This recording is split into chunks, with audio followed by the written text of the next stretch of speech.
Khan fish corner نام سے میری یہاں پہ شاپ ہے. تقریباً گزشتہ 22 سال سے میں اس کاروبار سے منسلک ہوں. ہمارے پاس الحمدللہ سرن کی فش بھی ہوتی ہے اور اس کے علاوہ بھی فشز ہوتی ہیں، لیکن سرن کی جو فش ہے وہ خاکی کی ایک سوغات ہے. 22 سال سے ہم اس کاروبار سے منسلک ہیں. ہمارے پاس جو مچھلی آتی ہے اس کا بہت ہی اچھا ٹیسٹ ہوتا ہے، بہت اچھا ذائقہ ہوتا ہے. ہمارے پاس دور دراز سے لوگ یہاں پہ مچھلی کھانے آتے ہیں، اور خصوصاً جو سرن کی فش ہوتی ہے اس کے لیے ہمیں ٹیلی فون کالز پہ وہ پہلے سے ہمیں وہ کالز کر کے وہ اپنے لیے مچھلی رکھواتے ہیں، اور پھر وہ آ کے یہاں پہ مچھلی کھاتے ہیں، انجوائے کرتے ہیں.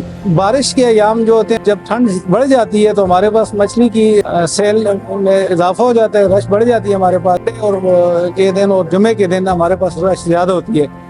باقی اس کے علاوہ بھی ہم فشز یہاں پہ کراچی کی ہوتی ہے، تربیلا کی ہوتی ہے، ہمارے پاس منگلا ڈیم کی ہوتی ہے، کانٹے بغیر کانٹے والی مختلف اقسام کی ہم مچھلی سیل کرتے ہیں. یہ خاکی کی جو سرن فش ہے یہ جبوڑی سے لے کر ترپی تک اس کا شکار کیا جاتا ہے.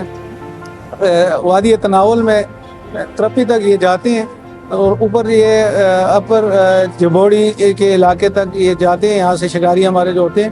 لیکن اب اس کی جو مچھلی کا جو شکار ہے وہ بہت کم ہے، کیونکہ ناجائز طریقوں سے اس کا شکار کرتے ہیں، جس کی وجہ سے مچھلی ناپید ہوتی جا رہی ہے. ہماری یہ ایک ریکویسٹ بھی ہے گورنمنٹ سے کہ تاکہ اس پہ ایکشن لیں، اور اچھے جو ایک جائز طریقے سے قانونی طریقہ ہوتا ہے اس کے تحت یہ شکار کریں.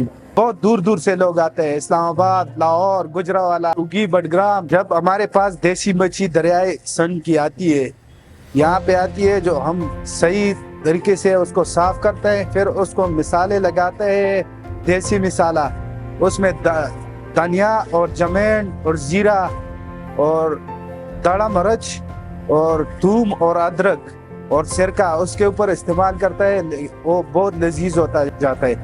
آدھا گھنٹہ ہم چھوڑتے ہیں، پھر اس کو پکاتے ہیں. لوگ اس کو بہت پسند کرتا ہے.